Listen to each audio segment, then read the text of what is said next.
This channel does not promote any violent, harmful, or illegal activities. All content provided by this channel is meant for an educational purpose only. নির্বাচনের আগে আবার সন্দেশখালী, এবার Sandeshkhali model ফিরে এলো কীর্ণাহারে, এমনই বলা হচ্ছে কারণ জমি দখলের অভিযোগ উঠছে। জোর করে জমি দখল করে নেওয়া হচ্ছে শাসক দলের বিরুদ্ধে। এই অভিযোগে সরব হয়েছেন বীরভূমের কীর্ণাহারের মহিলারা। জোর করে অন্যের জমি দখল করা হচ্ছে, প্রতিবাদ করলে পরে মহিলাকে কেটে জ্বালিয়ে দেওয়ার হুমকি দেওয়া হয়েছে, এমনই অভিযোগ তৃণমূলের জেলা পরিষদের সদস্যের বিরুদ্ধে।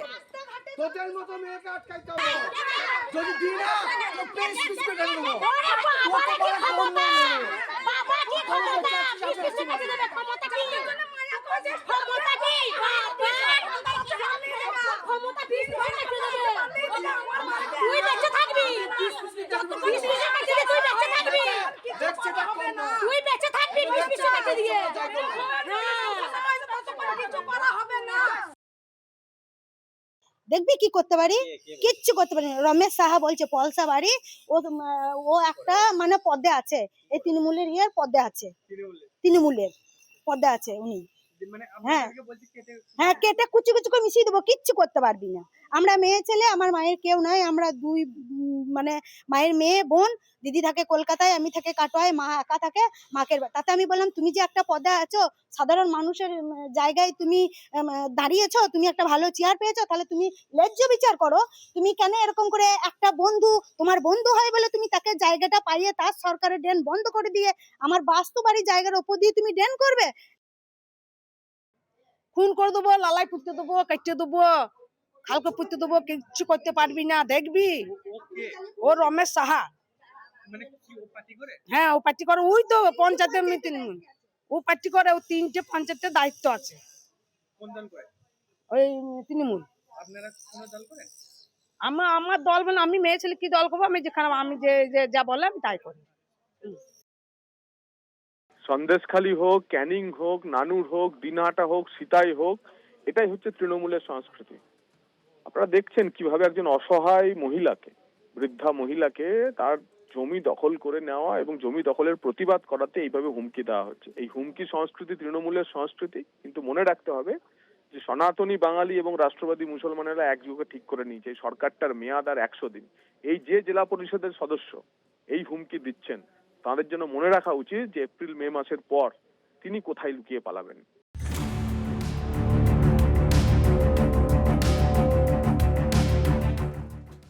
আমরা এবার নজর রাখবো মেখলিগঞ্জের দিকে। মেখলিগঞ্জের জামালদহ, সেখানে এক নাবালিকাকে ধর্ষণের অভিযোগে উত্তাল গোটা এলাকা। আপনাদের জানিয়ে রাখি, অভিযুক্ত ষাটোর্ধ্ব এক ব্যক্তি, তাকে ইতিমধ্যেই গ্রেফতার করেছে মেখলিগঞ্জ থানার পুলিশ। ধৃতর বিরুদ্ধে পক্সো আইনে মামলাও রুজু হয়েছে। ধৃতের নাম এনামুল হক, বয়স 63। অভিযোগ, ধারালো অস্ত্র দেখিয়ে ধর্ষণ করেন ওই ষাটোর্ধ্ব ব্যক্তি নাবালিকাকে হুমকিও দেওয়া হয় বলে অভিযোগ। জামালদহ ফাঁড়িতে অভিযোগ দায়ের করে নাবালিকার পরিবার এবং অভিযুক্তকে, যেটা আপনাদের জানালাম একটু আগেই, ইতিমধ্যেই গ্রেফতার করেছে মেখলিগঞ্জ থানার পুলিশ।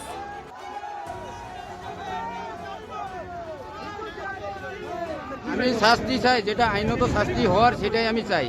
11 বছর। কোন ক্লাসে পড়তো? 6-এ উঠছে এবার। কিভাবে জানতে পারলেন এই ঘটনাটা আমরাও দেখি নাই, এই পাশের বাড়ি এক মহিলা দেখছে। আরে নাবালিকাকে ধর্ষণ কাণ্ডে অভিযুক্ত এনামুলের বিরুদ্ধে বিস্ফোরক অভিযোগ। কি অভিযোগ উঠে আসছে? নির্যাতিতা তিনি বলছেন এর আগেও নাকি এই ধৃতের বিরুদ্ধে একাধিক অভিযোগ উঠেছে।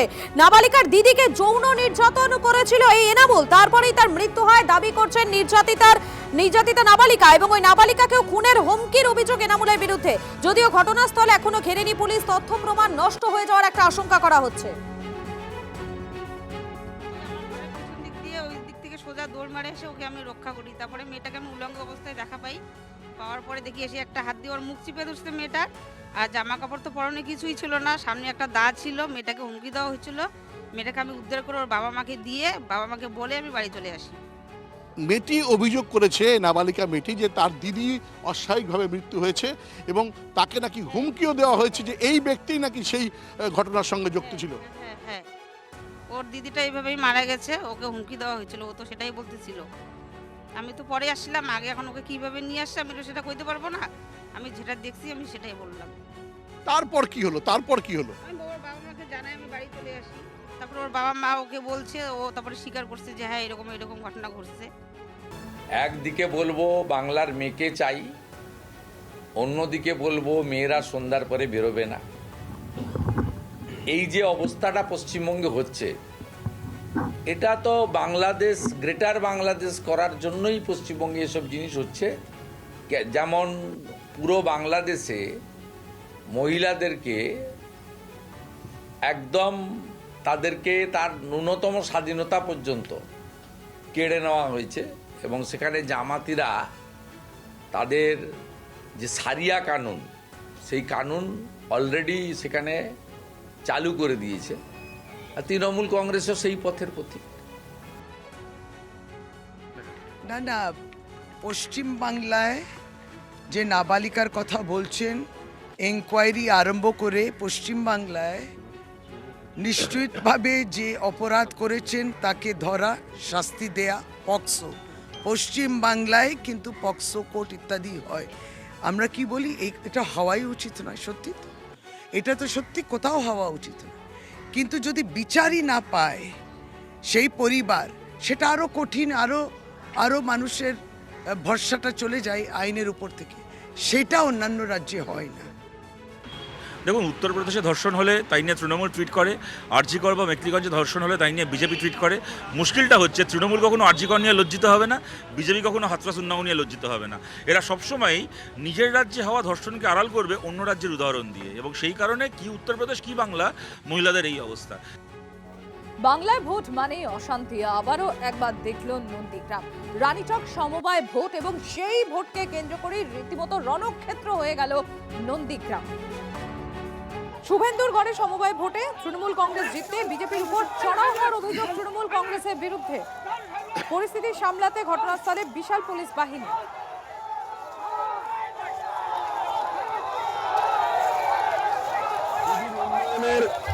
পাঁচালীকে মানুষ মেনে নিয়েছে, এবং নন্দীগ্রামের সেবাশ্রয় নিয়ে হাজার হাজার মানুষ যেভাবে পরিষেবা পাচ্ছে, এগুলো দেখে শুভেন্দু অধিকারী হতাশ হয়ে গেছে। তাই দিদির যে খেলা হবে স্লোগানকে, এখন শুভেন্দু অধিকারী সেই স্লোগানকেও ব্যবহার করা শুরু করে দিয়েছে।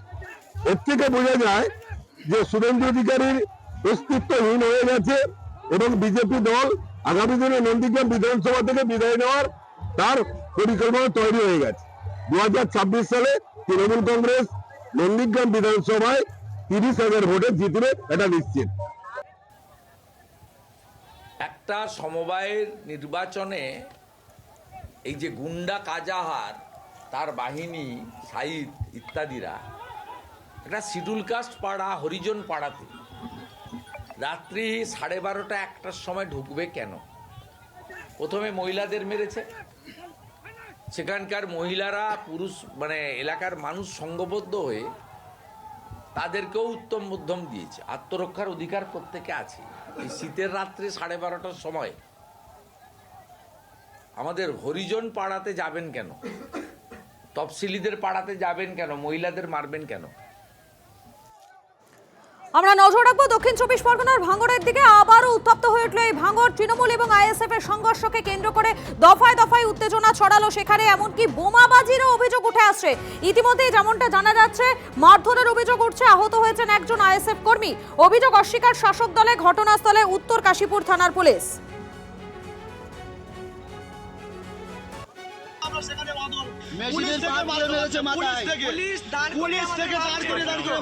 পুলিশ থেকে আমাদের মার খাচ্ছে, পুলিশ কিছু বলে না। হাতে মেশিন রয়েছে, হাতে মেশিন রয়েছে। আজকে তুমি ভাবতে পারো, মানুষ, আমরা একটা ইলেকটেড ক্যান্ডিডেট, মানুষ ভোট দিয়েছে, আজকে আমার বাড়িতে কোনো পরিষেবা নেই। এ কি চলছে? এটা ভাঙড় মানে আতঙ্ক হয়ে রেখেছে এই সরকার মোল্লা। এটা সম্পূর্ণ হচ্ছে এই নটনের রাজনীতির জন্য। আমরা আসছিলাম, এসে ওরা আমাদের ছেলেদের মারধর করতেছিল, সেই সময় ঠেকাতে গিয়ে এসে আমাকে মারধর করলো। টিএমসির হাতে মানে রড আছে, বাঁশের খুঁটি আছে, কোদালের বাঁট আছে, এবং ওরা বোমও চাষ করেছে। ওরা 4 থেকে 5টা বোম চার্জ করেছে। ওনারা কদিন ধরে বাড়িতে বাড়িতে গিয়ে হুমকি দিচ্ছে, আমাদের ছেলেরা বলে সেখানে প্রতিবাদ করতে যায়, হুমকি কেন দিচ্ছি? ওরা এসে লাঠি ছোটা বোম বন্দুক গুলি নিয়ে এসে আমাদের ছেলেদের উপর হামলা করে। এমনকি একজন পঞ্চায়েত সমিতি ইলেক্টেড ক্যান্ডিডেটের আগেও হামলা হয়েছে, তারা পুলিশ কোনো স্টেপ নেয়নি। এখনও পর্যন্ত পুলিশ থেকে এখানে মার খাওয়ানো হচ্ছে, আমার বাপ থেকে শুরু করে, ভাই থেকে শুরু করে, মাদার থেকে শুরু করে। ওরা আমাকে পায়নি, এই হিসাবে এসে বাড়ি এসে হামলা করে মারছে। সম্পূর্ণ এটা খবরটাই ভিত্তিহীন। এটা ওইদুল কি জিনিস সারা সমগ্র ভাঙনের মানুষ জানে। ওইদুলের কাজ হচ্ছে সব সময়, এবং ওনাদের যে দলের পৃষ্ঠপোষক এবং দলের প্রতিষ্ঠাতা এবং নওশাদ সিদ্দিকী, এনাদের কাজ হচ্ছে মিথ্যাচার করা এবং সবসময় মানুষকে বিভ্রান্ত করা, এই শান্ত ভাঙনকে অশান্ত করার চেষ্টা করা। এবং ওরা এই কাজটা আমি যেটা শুনলাম, ওরা নিজেরা ওনার বাড়িতে বম্বিং করে আমাদের দলের কিছু ব্যক্তিদের উপর চাপিয়ে দেওয়ার চেষ্টা করছে। অভিযোগ সম্পূর্ণ মিথ্যা। এই গন্ডগোলের মূল নায়ক হচ্ছে আইএসএফ এবং আইএসএফের এই সমাজবিরোধী ওইদিন। এই যে বোমাবাজি প্রতিটা ক্ষেত্রে যে গন্ডগোল ভাঙড়ে হচ্ছে, তার নায়ক হচ্ছে কি নওশাদ, যে পরিকল্পিতভাবে ওখানে গন্ডগোল করেছে। প্রথমে আমাদের লোকের মারে, তারপর আমাদের লোক প্রতিরোধ করে। কারণ কেউ যদি ঢিল ছোড়ে, আমরা তাকে তো রসগোল্লা ছুটতে পারি না। স্বাভাবিক কারণে এখানে আমাদের প্রায় 3-4 জন ইনজিওর হয়েছে, তারা এখন প্রত্যেকেই হসপিটালে ভর্তি। আমাদের কথা হলো যে রাকেশকে যদি আটক করেছে, ওইদুলকে অবিলম্বে অ্যারেস্ট করতে হবে, না হলে আন্দোলন হবে। খুব পরিষ্কার কথা, খোলাখুলি কথা। সাধারণতন্ত্র দিবসের আগে কেন্দ্রীয় সরকার পদ্ম সম্মান ঘোষণা করেছে, আর তাতেই বাংলার জন্য মহা চমক। তার কারণ, অভিনয় জগতে অসামান্য অবদানের জন্য পদ্মশ্রী সম্মানে সম্মানিত করা হচ্ছে প্রসেনজিৎ চট্টোপাধ্যায়কে। অত্যন্ত জনপ্রিয় আর পরিচিত মুখ প্রসেনজিৎ চট্টোপাধ্যায়, বোম্বাদা হিসেবে যাকে সকলেই চেনেন জানেন। একাধিক সিনেমায় তার অভিনয় মুগ্ধ করেছে দর্শকদের, প্রচুর ফ্যান ফলোয়ার্স, তার প্রচুর অনুরাগী গ্রাম বাংলা জুড়ে রয়েছে। সেই প্রসেনজিৎ চট্টোপাধ্যায়কে এই পদ্মশ্রী সম্মানে এবার ভূষিত করছে কেন্দ্রীয় সরকার। 19 এপ্রিল দহন উৎসব, অটোগ্রাফ, 22 শ্রাবণ, মনের মানুষ, চোখের বালি, শঙ্খচিল, সব চরিত্র কাল্পনিক, এরকম বহু সিনেমায় অভিনয় করেছেন তিনি। আর কাকাবাবু চরিত্রে অভিনয়েও দর্শকদের প্রশংসা পেয়েছেন। তার সিরিজ, সেই কাকাবাবু সিরিজ চরিত্রে অসাধারণ অভিনয় উপহার দিয়েছেন। আর আজ তিনি আমাদের স্টুডিওতে লাইভে এসেও ছিলেন, সেখানে অনেক অভিজ্ঞতা ভাগ করেছেন, কিন্তু তার মধ্যেও তাকে এই সম্মান জ্ঞাপন করা গোটা বাংলার কাছেই খুব গর্বের। প্রসেনজিৎ চট্টোপাধ্যায়ের পদ্ম সম্মান পাওয়া যেমন বাংলার মুকুটে একটা গর্বের দিন যোগ হলো, ঠিক সেরকম এই তালিকার কারা কারা আছেন জানবো। জ্যোতির্ময় রয়েছেন আমাদের সঙ্গে। জ্যোতির্ময়, পদ্ম সম্মান প্রাপকদের তালিকার কার কার নাম রয়েছে? দেখো, যেটা সব থেকে বেশি গুরুত্বপূর্ণ বা রাজনৈতিকভাবে গুরুত্বপূর্ণ তা হচ্ছে ঝাড়খণ্ডের প্রাক্তন মুখ্যমন্ত্রী প্রয়াত শিবু সোরেন, তিনি পদ্মশ্রী পেয়েছেন। পদ্মবিভূষণ পেয়েছেন কেরলের প্রাক্তন মুখ্যমন্ত্রী প্রয়াত VS অচ্যুতানন্দন। কেরলে আর মাত্র কয়েকদিন বাদেই পশ্চিমবঙ্গের সঙ্গে একসঙ্গে নির্বাচন হওয়ার কথা। আর এই বিধানসভা নির্বাচনের আগে VS অচ্যুতানন্দন যখন তিনি পদ্মবিভূষণ পাচ্ছেন, তখন স্বাভাবিকভাবেই বিজেপির ওপর মানুষের যে মনোভাব, অন্তত কেরলের মাটিতে যেখানে দাদা রাজনৈতিকভাবে খুব একটা তাদের শক্ত মাটি নেই, সেই জায়গাতে VS অচ্যুতানন্দনকে পদ্মবিভূষণ দিয়ে তারা মানুষের মধ্যে সেই আস্থার জায়গা বা সেই ভালোবাসার জায়গাটা তারা অর্জন করার চেষ্টা করছে। ধন্যবাদ তোমাকে। ফেসিয়াল করাতে গিয়ে ভয়ানক অভিজ্ঞতার মুখে সাইকোলজির অধ্যাপক। ফেসিয়াল করার সময় মুখে গরম জল ফেলে দেওয়ার অভিযোগ সার্ভে পার্কের একটি পার্লারের কর্মীর বিরুদ্ধে থানায় লিখিত অভিযোগ করেছেন অধ্যাপক ঐশ্বর্য নাথ। ফেসিয়াল করাতে গিয়েছিলেন একটি পার্লারে, আর সেই সময় তার মুখে গরম জল ফেলে দেওয়া হয় বলে অভিযোগ। একজন পার্লার কর্মীর বিরুদ্ধে এই অভিযোগ থানায় লিখিত দায়ের করেছেন অধ্যাপক ঐশ্বর্য নাথ।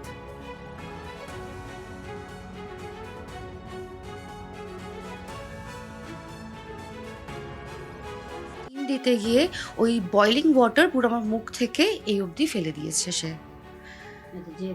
যে ফেশিয়ালটা করছিলেন, ওর ইনস্ট্যান্ট রিয়াকশন ছিল পাশের রুমে আমার মা যেখানে আর কি ফেশিয়াল করাচ্ছে ওখানে গিয়ে দমদম করে দরজা খটখট করে বলছে যে স্টিমার খারাপ, আমাকে স্টিমার দাও নিয়ে। She was playing the blame game, she tried to shift the blame two somebody else. তারপরে ওকে বলা হয়েছিল একটা অয়েন্টমেন্ট এনে দিতে, সিলভার এক্স, যেটা বার্নে ইউজুয়ালি ইউজ হয়। তো ওকে বলতে শি ওয়াজ লাইক কে আমার কাছে টাকা নেই, আমি আনবো না। দেন শি স্যাট ওভার দেয়ার। ওনাদের দিক থেকে কোনো রকম রেসপন্সিবিলিটি ছিল না। মানে আজকে যদি আমি কোনো পার্লারের ওনার হই, আমার যেটা ফার্স্ট কাজ হবে যদি এরকম কোনো মিসহ্যাপ হয় আমার জায়গায়, আমি সেই মানুষটা টেক কেয়ার করবো, আমি তাকে হসপিটালে নিয়ে যাব বা আমি তার ফার্স্ট এডের ব্যবস্থা করব। কারণ আমরা চোখ বন্ধ করে আমাদের নিজেদেরকে সারেন্ডার করে দিই ওখানে ট্রাস্ট করে। সেই ট্রাস্টটা কখন ব্রিজ হবে এটা আমি আজকে ফার্স্ট টাইম ফেস করলাম লাইফে। খুব ইম্যাচিওর একটা স্টেটে আছে, এটাকে মোটামুটি এখন কিছুই ওনারা বলতে পারছেন না। এটা হিল হলে তারপরে ওনারা নেক্সট কিছু আমাকে সাজেস্ট করবেন, হয়তো প্লাস্টিক সার্জারি করতেও হতে পারে। বেহালার শখের বাজারে বিজেপি সভা মঞ্চে আগুন লাগানোর অভিযোগ উঠলেও তৃণমূলের বিরুদ্ধে আরো বিস্তারিতভাবে জানাচ্ছেন সৌভিক আমাদের সঙ্গে রয়েছেন। সৌভিক, কি হয়েছে ঘটনা?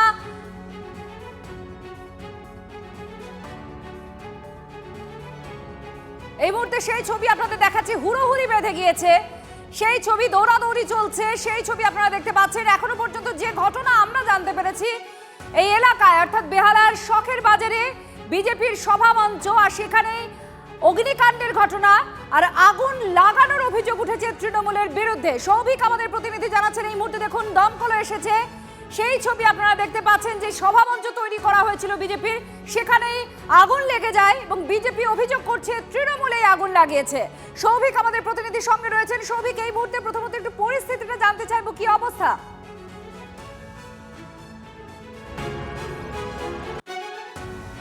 আপনাদের আমরা দেখাচ্ছি সেই আগুন নেভানোর চেষ্টা করছে দমকল। বেহালা শখের বাজার যেখানে বিজেপি সভা মঞ্চে আগুন লেগে যায়, বিজেপি অভিযোগ করছে এটা তৃণমূলের কারসাজি, তৃণমূল আগুন লাগিয়ে দিয়েছে। সভা চলাকালীন হামলা করা হয় বলে অভিযোগ করা হচ্ছে। পতাকা লাগানো নিয়ে তৃণমূল আর বিজেপির মধ্যে হাতাহাতি বেঁধে গেছিল। সৌভিক আমাদের প্রতিনিধি আমাদের সঙ্গে রয়েছেন। সৌভিক, প্রথমে একটু জানতে চাইবো পরিস্থিতি কি এই মুহূর্তে? দেখো, এই মুহূর্তে পরিস্থিতি বলতে যে সভাস্থলটা ছিল সেটা পুরোপুরিভাবে আগুন দিয়ে জ্বালিয়ে দেওয়া হয়েছে এবং বিশাল পুলিশ বাহিনী রয়েছে।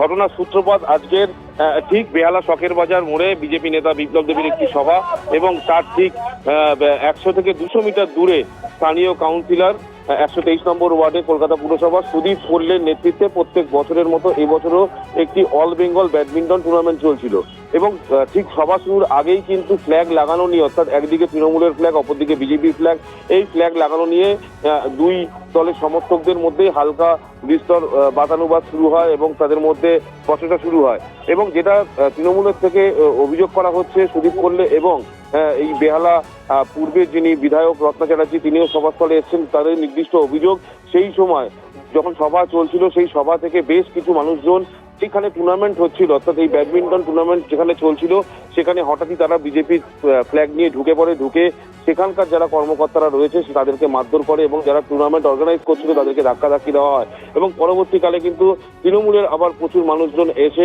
এই যে সভাস্থল সেই সভাস্থলটাকে কিন্তু পুরো আগুন দিয়ে জ্বালিয়ে দেওয়া হয়।